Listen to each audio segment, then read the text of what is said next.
बंद कमरे में दर्द से तड़पती एक लड़की अपनी जान की भीख मांगती रही और उसके जख्मी चेहरे को प्यार से सहलाते हुए उसने उसका गला घोट दिया। जिसके बाद उस दरिंदी के चेहरे पर जो सुकून भरी डरावनी मुस्कान आई, वो किसी की भी रूह कपाने के लिए काफी है। एक हैंडसम सा लड़का जिसके इस मासूम चेहरे के पीछे छुपा है एक बेखौफ साइकोपैथ। वो मासूम लड़कियों का कत्ल करता है, उनकी चीखों का मजा लेता है और सारे सबूतों के होने के बावजूद भी कानून उसके सामने घुटने टेक देता है। आखिर क्यों? ये कहानी ऐसी समाज की काली सच्चाई को दिखाती है जहाँ मुजरिम खुलेआम जुर्म करता है और जहाँ मासूमों की जान की कोई कीमत नहीं होती। महिलाओं के खिलाफ दिखाई गई अत्यधिक हिंसा की वजह से काफी विवादों में घिरा इस रोंगटे खड़े कर देने वाली कहानी को आखिर तक जरूर देखें। तो बिना देरी के मूवीज ड्राइव में आज की कहानी शुरू करते हैं, लेकिन उससे पहले चैनल को सब्सक्राइब करना बिल्कुल मत भूलना।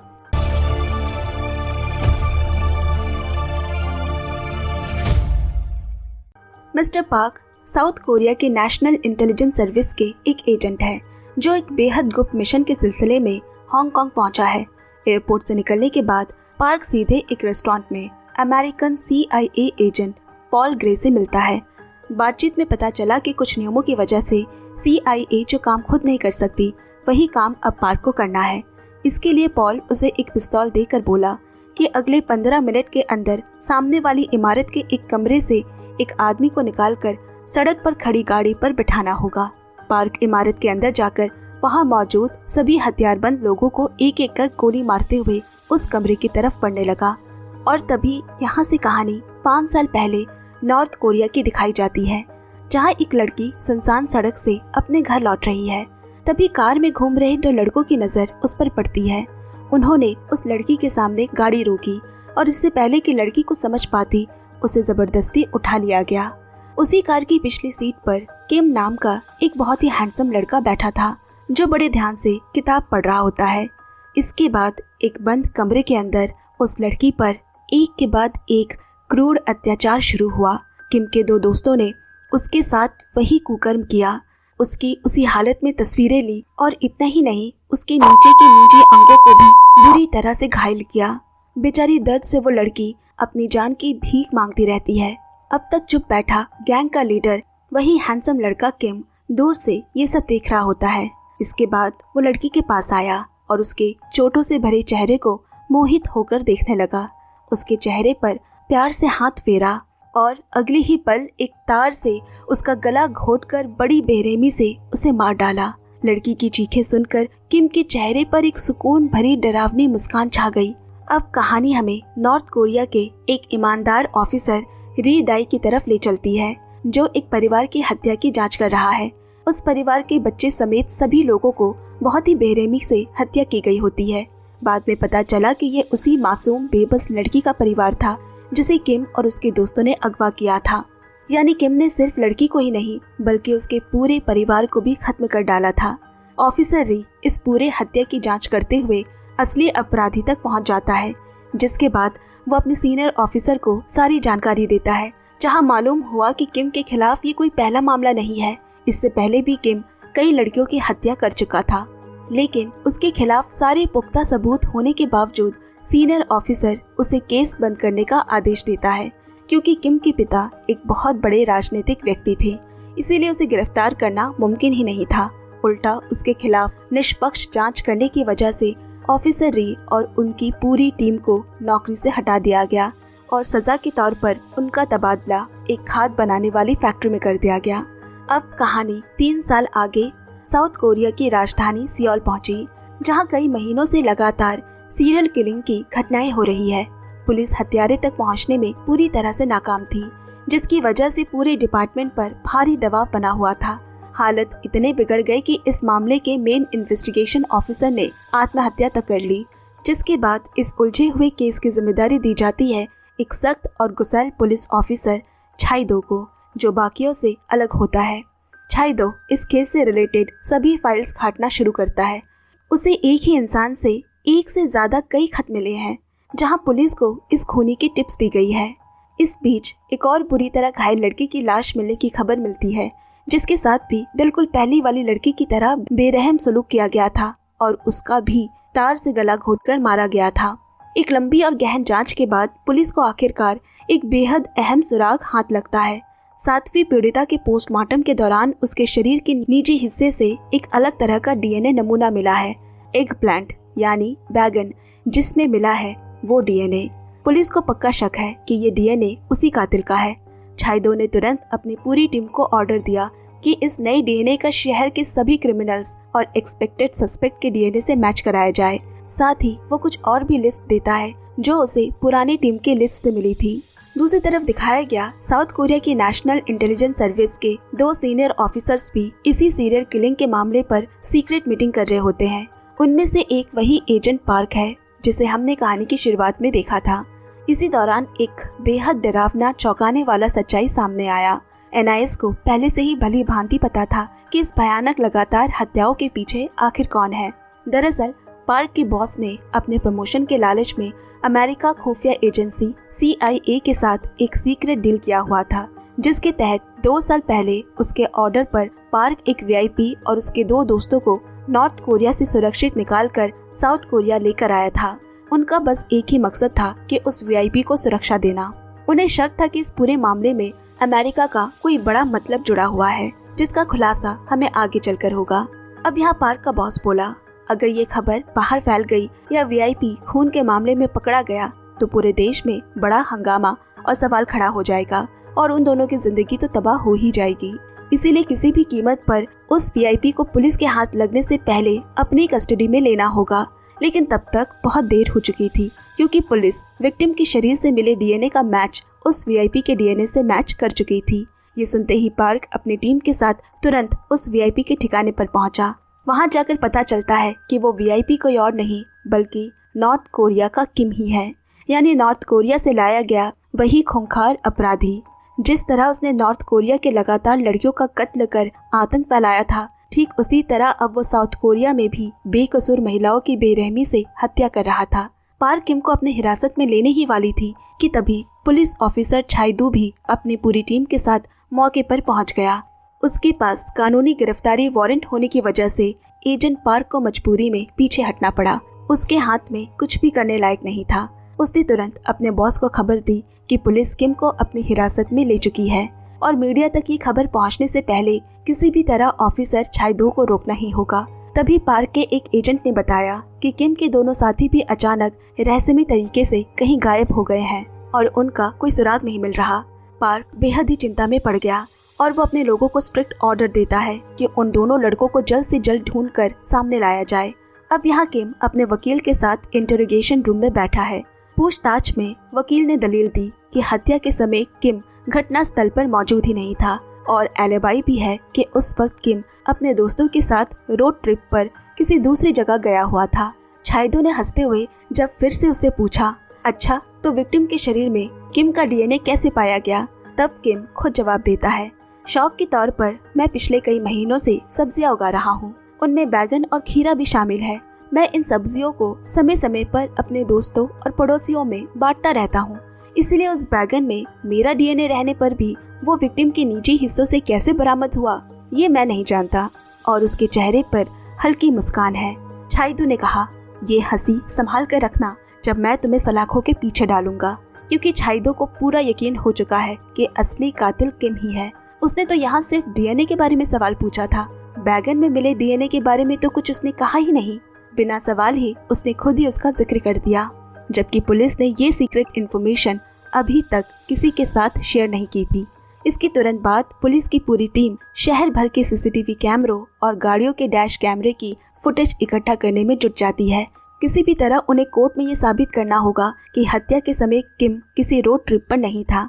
पूरी रात दिन एक करके फुटेज खंगालने के बाद आखिरकार वे किम की मौजूदगी की पहचान करने में कामयाब हो जाते हैं। दूसरी तरफ एक अनजान और रहस्यमय शख्स को दिखाया गया जो किम के उन्हीं दोनों साथियों को पकड़कर उन पर बेहद बेरहमी से अत्याचार कर रहा है, ठीक वैसे ही जैसा उन्होंने लड़कियों के साथ किया था। एजेंट पार्क और छाइदो की टीम लगातार उन दोनों को ढूंढ रही थी, क्योंकि लड़कियों की क्रूर हत्याओं में वो भी किम के बराबर के भागीदार थे। वो रहस्यमय शख्स ने पहले उनमें से एक लड़के को तड़पा कर मार डाला और फिर किसी खास मकसद से दूसरे लड़के को अधमरी हालत में सड़क के बीचों बीच छोड़ दिया। इसकी खबर मिलते ही पार्क की टीम तुरंत मौके पर पहुंचकर उसे अपनी हिरासत में लेकर साथ ले जाती है।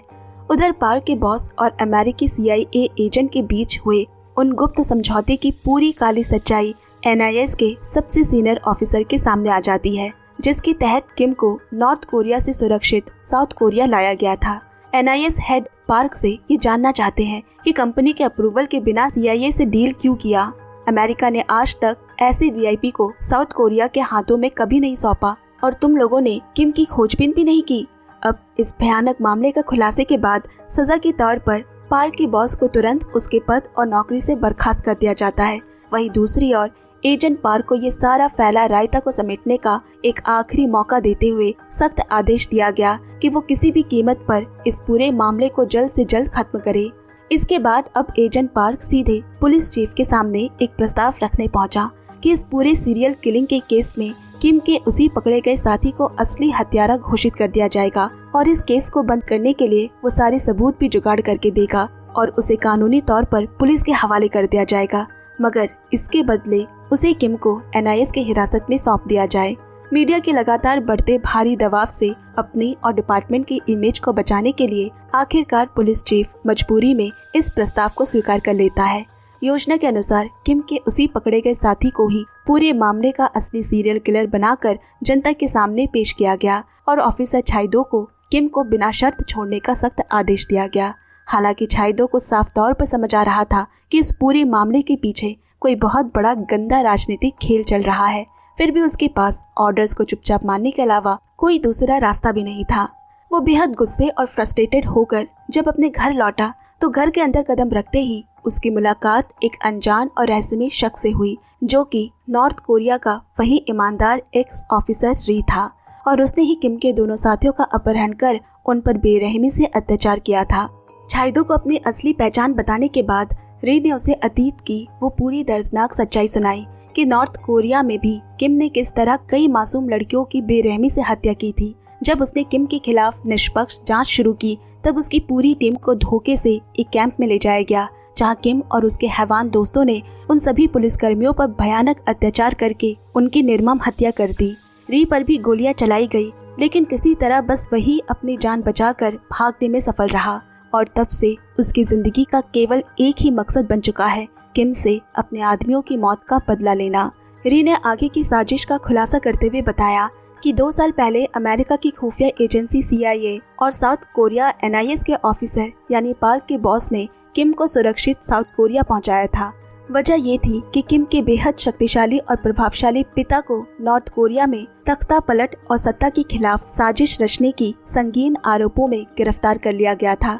उन पर देश की सरकार गिराने की कोशिश का आरोप था, जिसके चलते उन्हें जेल में डाल दिया गया। किम को किसी भी वक्त एग्जीक्यूट किया जा सकता था, इसीलिए उसे पहले ही देश से बाहर भेज दिया गया। छाइदो ने पूछा, अब तुम आगे क्या करने वाले हो? री ने आगे कहा, अगर वो अभी किसी तरह किम को दोबारा नॉर्थ कोरिया वापस ले जाए तो वहाँ की अदालत और कानून के सामने उसे उसके गुनाहों की सख्त से सख्त सजा दिलाई जा सकती है और इसी वजह से ही उसने किम के उस साथी को छोड़ा था ताकि वो किम को वापस नॉर्थ कोरिया ले जा सके। लेकिन इस पूरे काम में सबसे बड़ी रुकावट NIS और CIA है, जो ऐसा कभी नहीं होने देंगे। तभी छाइदो को कॉल आया कि किम को रिलीज किया जा रहा है। एजेंट पार्क की टीम किम को ऑफिशियली अपनी हिरासत में लेने थाने पहुंच चुकी है। छाइदो तुरंत वहां पहुंचा, चूँकि वो अच्छी तरह जानता था कि असली हत्यारा किम ही है, इसीलिए वो उन्हें रोकने की पूरी कोशिश करता है। तभी किम उसे नीचा दिखाने के लिए जानबूझकर उकसाने और भड़काने लगा। मरते वक्त इंसान की चीखों में जो दर्द रहता है उसे सुनना और महसूस करना सबसे बड़ा सुख है, और जब वो किसी कम उम्र लड़की की हो तो वो चरम सुख देती है। ये सब सुनकर छाइदो अपने गुस्से पर काबू नहीं रख पाया और किम को पागलों की तरह मारने लगा। यहाँ मीडिया उसकी तस्वीरें खींचने लगती है।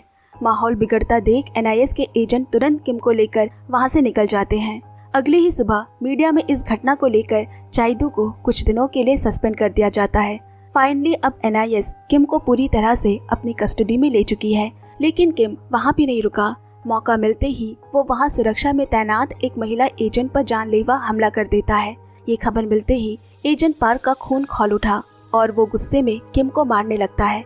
इतनी बुरी तरह पीटने के बावजूद किम के चेहरे पर ना तो कोई पछतावा दिखता है और ना ही किसी तरह का अपराध बोध। उल्टा वो नीचता से मुस्कुराते हुए कहता है, मैंने तो सिर्फ उस लड़के के साथ थोड़ा मजा ही तो किया है, कम से कम मैंने उसकी जान तो नहीं ली। उसकी ये सिरफरी बातें यही साबित करती है कि वो एक बेहद खतरनाक और सनकी साइकोपैथ है। अब इसके बाद CIA एजेंट पॉल को दिखाया गया, जो यहाँ हाजिर होता है, जिसका असली मकसद अब खुलकर सामने आता है। शुरुआत से ही CIA सिर्फ एक बड़ी वजह से किम को ढाल बनाकर बचा रही थी।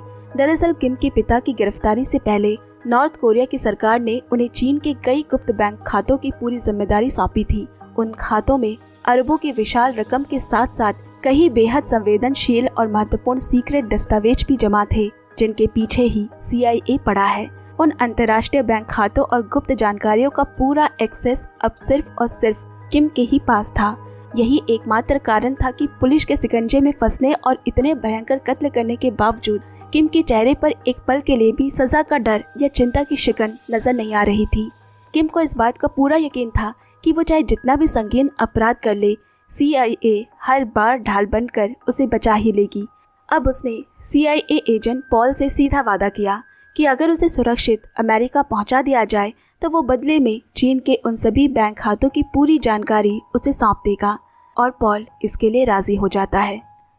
अब शायद आपके मन में ये सवाल आ सकता है कि आखिर इतने सारे देशों के बीच सिर्फ चीन में ही बैंक खाते क्यों थे।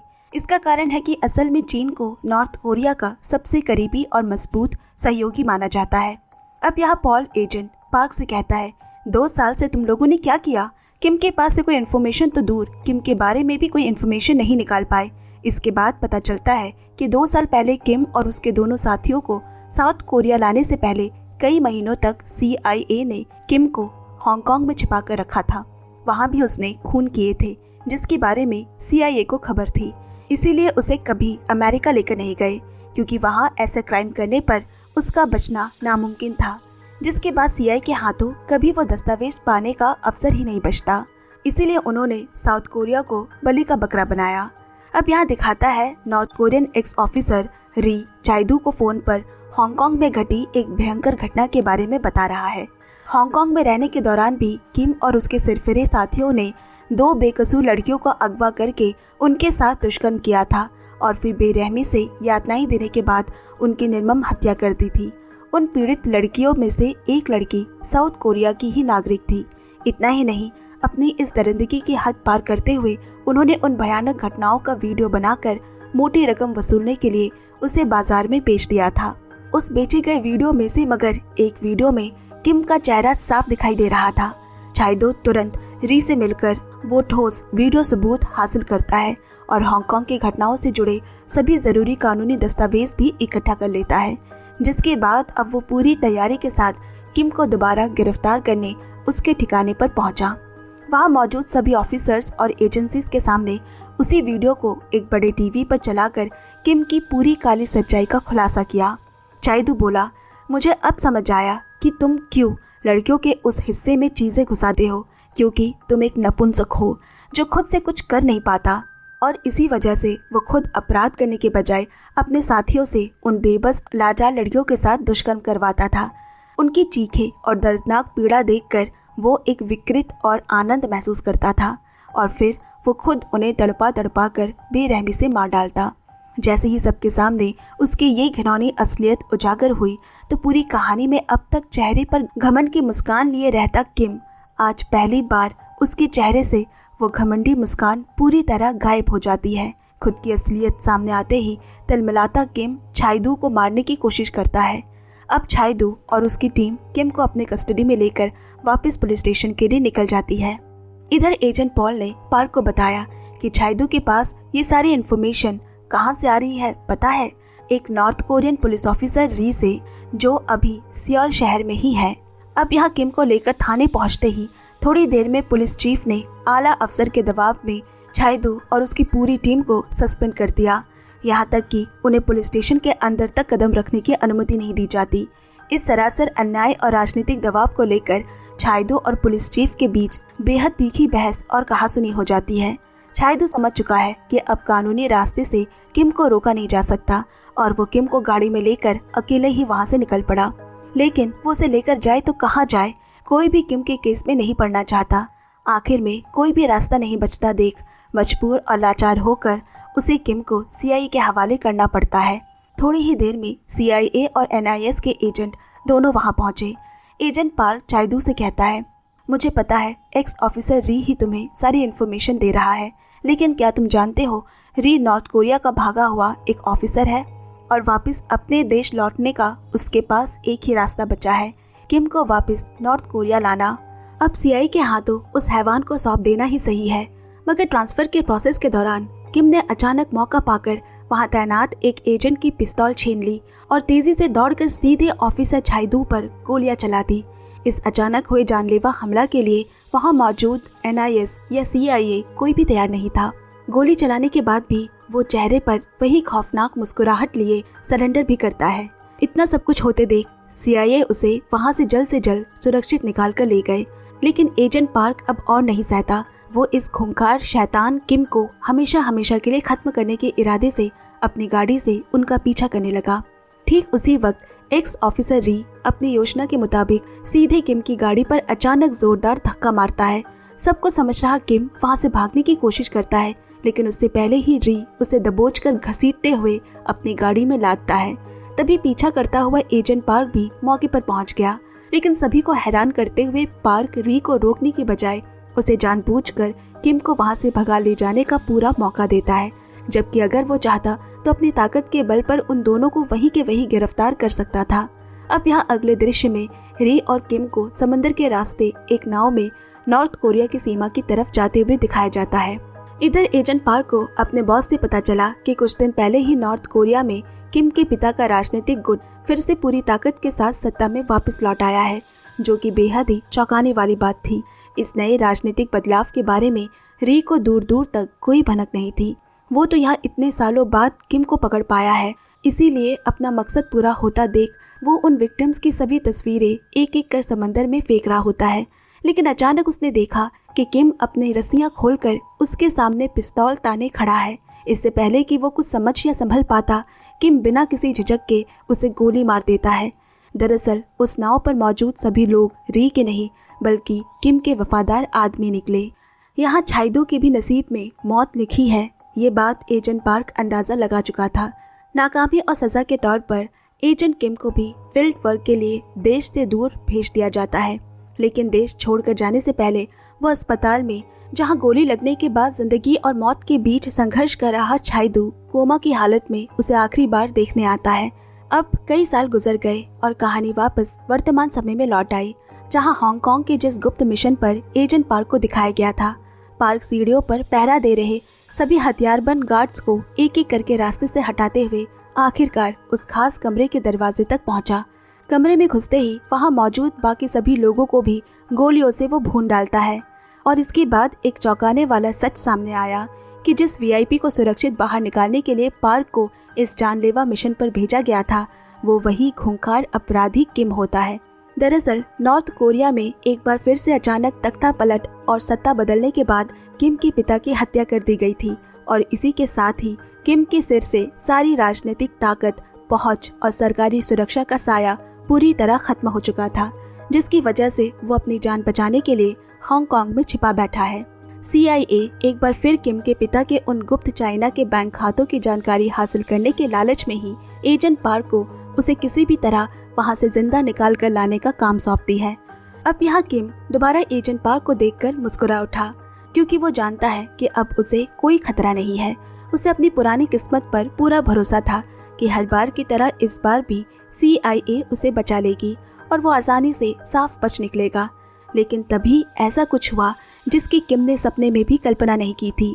एजेंट पार्क उसे सुरक्षित बचाने की बजाय सीधे गोलियां चलाकर उसके दोनों पैरों को छलनी कर देता है, जिसे देखकर किम की पूरी तरह होश उड़ गए। बेहद भयंकर दर्द से तड़पते और करहाते हुए वो चिल्लाकर कहता है, क्या तुम ये बात भूल गए हो कि मैं कितना बड़ा और इम्पोर्टेंट VIP हूँ? मुझे एजेंट पॉल से बात करना है। लेकिन पार्क उसके एक नहीं सुनता और फिर उसके कंधे पर एक और गोली चलाई। अब किम दर्द से अपनी जिंदगी की भीख मांगते हुए कहता है, क्या चाहिए तुम्हें? तुम्हें जो भी जानकारी या पैसे चाहिए, मैं सब कुछ देने के लिए तैयार हूँ। एजेंट पार्क एकदम शांत आवाज में बोला, मुझे तुझसे बस एक ही चीज चाहिए, तेरी मौत। इतना कहते ही पार्क बिना पलक झपकाए सीधे किम के सिर में गोली मारकर उसका काम हमेशा के लिए तमाम कर देता है। हर बार कानून और एजेंसियों के चुंगल से आसानी से बच निकलने की आदत की वजह से किम ने जिंदगी में कभी सोचा भी नहीं था कि एक दिन उसकी दरिंदगी का ऐसा खौफनाक अंत होगा। इसके बाद एजेंट पार्क एक भारी बैग हाथ में लेकर उस बिल्डिंग से बाहर आया और सड़क पर इंतजार कर रहे एजेंट पॉल के पास जाकर कहता है कि जिस चीज को वो इतने सालों से हासिल करना चाहता था वो इसी बैग के अंदर रखी हुई है। लेकिन जैसे ही पॉल उत्सुकता में बैग की जिप खोलता है, अंदर किम का कटा हुआ खून से लथपथ सिर देखकर उसके पूरे होश उड़ गए। वो बेहद गुस्से और बौखलाहट में चिल्लाते हुए कहता है, तुमने ये कदम उठाकर बहुत बड़ी गलती कर दी है। पार्क चेहरे पर हल्की सी मुस्कान लाते हुए उसे एक कड़वी सच्चाई बताई, तुमने हमें बेवकूफ कहा था, लेकिन सच तो ये है कि किम को उन चीनी बैंक खातों के बारे में शुरुआत से ही रत्ती भर भी कोई जानकारी नहीं थी। वो तो सिर्फ अपनी जान और सुरक्षा बनाए रखने के लिए इतने सालों से CIA के बड़े बड़े ऑफिसर्स को बेवकूफ बनाता रहा था। इसके अलावा नॉर्थ कोरिया में हाल ही में हुए सत्ता परिवर्तन के तुरंत बाद चीन की सरकार ने उन सभी खातों से सारे पैसे और जरूरी दस्तावेज पहले ही पूरी तरह जब्त और साफ कर दिए थे। अब पार्क पॉल की आंखों में आंखें डालकर कहता है, अब ये तुम्हारी और तुम्हारी एजेंसी की सिरदर्दी है, इसे तुम लोग खुद ही संभालो। इसके साथ ही उसने पॉल को एक सख्त वार्निंग दी, अगर अगली बार किसी भी काम के लिए मुझे फोन करने या संपर्क करने की गलती की तो मैं तुम्हें भी ठीक इसी तरह मार डालूंगा। इतना कहकर पार्क बिना पीछे मुड़े वहां से निकल जाता है और इसी ऐतिहासिक और रोंगटे खड़े कर देने वाले दृश्य के साथ VIP की कहानी यही खत्म हो जाती है। तो दोस्तों, ये थी मूवी VIP की वो खौफनाक और कड़वी दास्तान, जहां सत्ता, पैसों और गंदी राजनीति के काले खेल के बीच इंसानियत दम तोड़ रही थी, जहां वो अपने स्वार्थ के लिए शैतानों की ढाल बन जाते हैं, लेकिन आखिर में जीत सिर्फ अंतरात्मा और सच्ची इंसानियत की हुई।